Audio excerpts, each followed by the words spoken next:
Namoonni boqool qabatanii dubbatan, waan barbaadan gaafatan, kaayyoo isaanii galmaan ga'uudhaaf ija jabinaan tarkaanfii fudhatan amala kana lafaa ka'aniitu argatan miti. Waliinis hin dhalanne ni fakkeessu. Kana kan dubbate ogeessa xiinsammuu Ayaan Roobertsanidha. Ni fakkeessu gaafa jedhamu ni soobu jechuu miti. Fakkeessaa isa akka taatoo diraamaa jechuudha.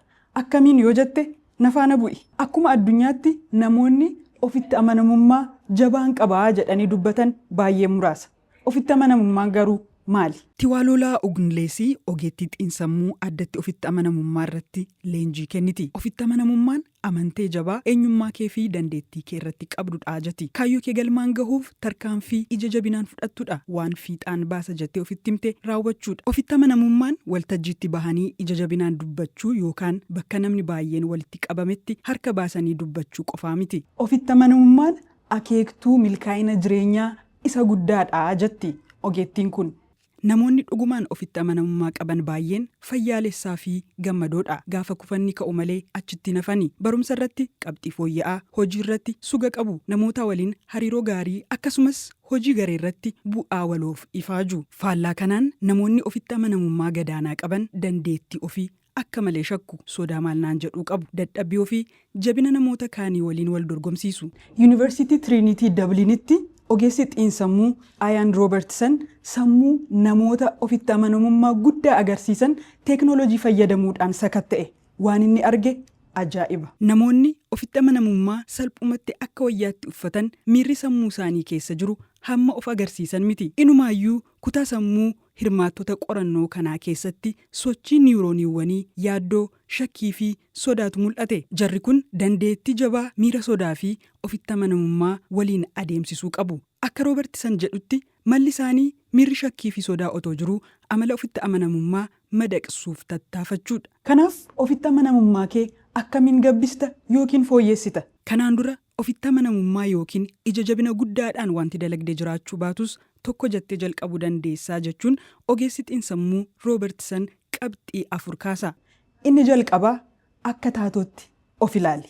Otooma sodaattuu tarkaanfii fudhachuu jechuudha. Kuni sammuu kee keessatti biqiltuu milkaa'inaa dammaqsa. Roobertsan akka taatoo diraamaa amalli ofitti amanamummaa jabaa itti kennametti of ilaalii jedha. Achi walgahii irratti sagalee kee dhageessisi. Akka nama ija jabaatutti ija keessa ilaalaa dubbadhu. Teessoo siif malus dhaqii fudhadhu. Yeroo keessa qaamni kee fi sammuun kee akka nama ofitti amanamummaa qabutti barataa dhufa. Ofitti amanamummaanis amala kee tahaa jechuudha. Sababiin ammoo ofitti amanamummaan amala irra deddeebiin raawwachuun argamu waan ta'eef ofitti amanamummaan yookaan ija jabinni kan sitti salphatu erga yeroo 100 yookiin 200 raawwattee boodadha malee gochaa guyyaa tokkotti milkeessitu miti. Guyyaa jalqaba akka taatootti ofitti amanamummaa kee fooyyessuuf yaalte garaagarummaan guddaa sitti dhaga'amuu dhiisu mala. Ta'us tarkaanfiiwwan xixiqqoo ofitti amanamummaan raawwattu akka moo'ichaatti ilaali. Isatu wal ijaaraa ofitti amanamummaan amala kee akka ta'u godha. Ofitti amanamummaan dandeettii baratamu malee amala dhaabbataa miti jetti Dr. Steesii Groosmaan Bilum. Tarkaanfii xiqqoorraa jalqabi.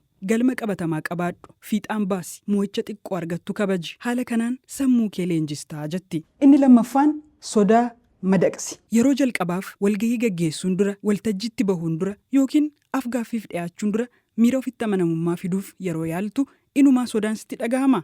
Sodaa akka diilallaatti sitti dhagahamu ofirraa ari'uuf yaaluu mannaan ofitti madaqsi. Akka Roobertsan jedhutti haalli kamiyyuu sirna narvii sammuu keenyaa loli yookiin baqadhu jedhu dammaqsu karaa baay'een hiikamuu danda'a. Suni ammoo muuxannoo kee murteessa. Jecha biraan isa yaadduun ol miira kee irratti aaboo yookiin immoo to'annoo qabda. Gama tokkoon onneen si dhikkifachuu, afaan si goguu yookiin garaan si hammaachuu danda'a. Gama biraan miirumti kun qophee ta'uu kee yookiin immoo gammaduu kee agarsiisa. Kuni dhimma qorannoon deeggaramedha. Qorannoo bara 2014 taasifameen hirmaattonni dalagaa kana akka dorgommii qormaata herreegaa waltajjii irratti haasaa taasisuu fi kaan raawwachuun dura gammadeeraa akka jedhan gaafataman. Faallaa kanaan sodaa dheeraa hirmaattonni jedhan yookiin immoo homaa warri hin jenne jiru. Garee lamaan kunneen keessaa warra gammachuudhaan jalqabetu ofitti amanamummaa agarsiise, qabxii fooyya'aas galmeesse. Nan kufa jettee waa jalqabuurra nan badhaafama irran aana jettee amanuutu miira ofitti amanamummaa kee gabbisa. Ilaalchi kun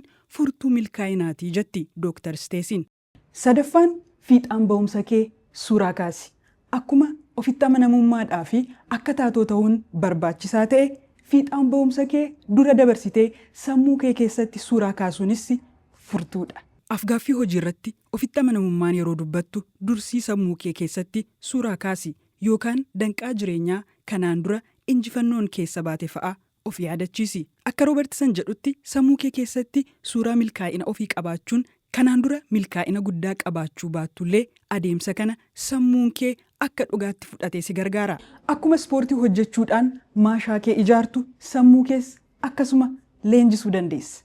Afraffaan yaada cabsituu sammuu kee keessaa hursu kuti. Sagantaa haasaa taasistee irratti yookaan afgaaffii irratti akka taatoo ofitti amanamummaa qabutti dubbattee kaatee mana yeroo galtu akka nama kijibaa ooletti sitti dhaga'amuu danda'a. Munaagaan ture laata nan xeebe jettee of shakkuu dandeessa. Tasgabbaa'i. Sammuu keetu keemikaala nooraadiriinaaliin jedhamu gadhiisaa jira. Akkamiin yoo jette akka taatootti of dhiyeessuu kee yaadadhuu of yaadachiisi. Taatoon fiilmii yookiin tiyaatiraa colleen fakkeessuu isaarraan kan ka'e amalli inni taphate kan isaa akka ta'etti yaadna. Ofitti amanamummaa irrattis wanti dalagde addaa miti. Namni na taajjabeeraa jettee yaaddus ija jabina kee malee carraan sodaa kee arguu isaanii baay'ee xiqqoodha. Keessa keetti akka burkutooftetti sitti dhaga'amus carraan namoonni si waliin oolan si jajachuu isaanii guddaadha jedha Roobertsan. Walumaa galatti ofitti amanamummaan fakkeessuurraa jalqaba akka taatootti jechuudha. Boodarra garuu dhaqna sii ta'ee waa'ee isaayyuu yaadduu taateetu argamtaa jedha qorataan kun.